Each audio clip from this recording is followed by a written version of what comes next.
You keep waiting for closure, for the apology that never came, the explanation that would finally make it all make sense. You replay the story, trying to find the moment it broke, and maybe where you did too. We call it healing, but sometimes it's really just holding on, disguised as reflection. We keep revisiting the scene, trying to edit the ending. But here's the truth that changed everything for me. You don't need closure. You need clarity. I used to think closure was a door someone else had to shut for me, that if they'd just call or text or own what they did, I could finally breathe again. I remember checking my phone, scrolling through old messages, convincing myself that if I could just understand why they walked away, I could finally move on. But all that waiting kept me chained to the very pain I wanted to heal from. I was giving them power over my peace. And one day, when I was exhausted from trying to make sense of it all, I felt God whisper, "You don't need their words, you need my truth." That whisper stopped me in my tracks because I realized I wasn't waiting for closure. I was waiting for permission to move on. And that's when it hit me. Closure is about control. Clarity is about peace. Closure keeps you in the story, and clarity sets you free from it. Closure says I need them to understand. Clarity says I finally understand myself.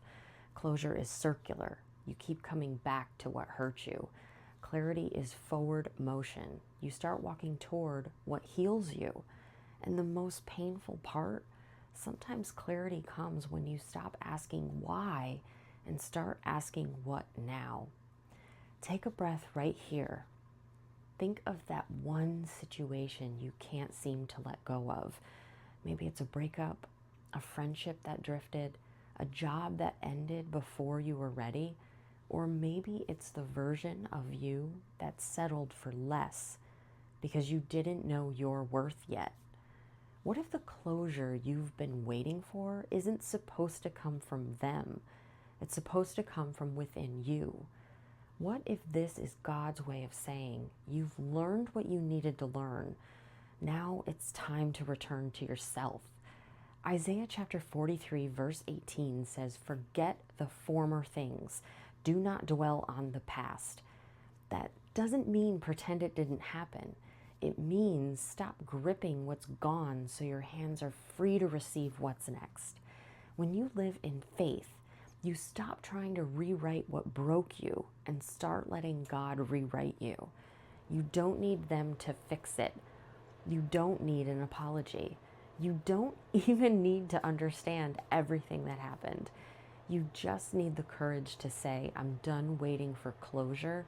I choose clarity. I choose peace. Because healing doesn't begin when the past changes. It begins when you do. When you stop circling the same mountain and finally start walking your way out of it. And if you're ready to release what's been holding you back, join me inside Fly Fearless. We'll walk through what clarity actually looks like, how to find it, live it, and protect it. Because you deserve peace. Not when they say you can have it, but when you decide it's yours. Your worth isn't earned, it's remembered. If this message spoke to you, share it with someone who's still waiting for closure. Maybe you'll be the reminder they needed at this point in time. Because peace isn't something you chase. It's something you come home to.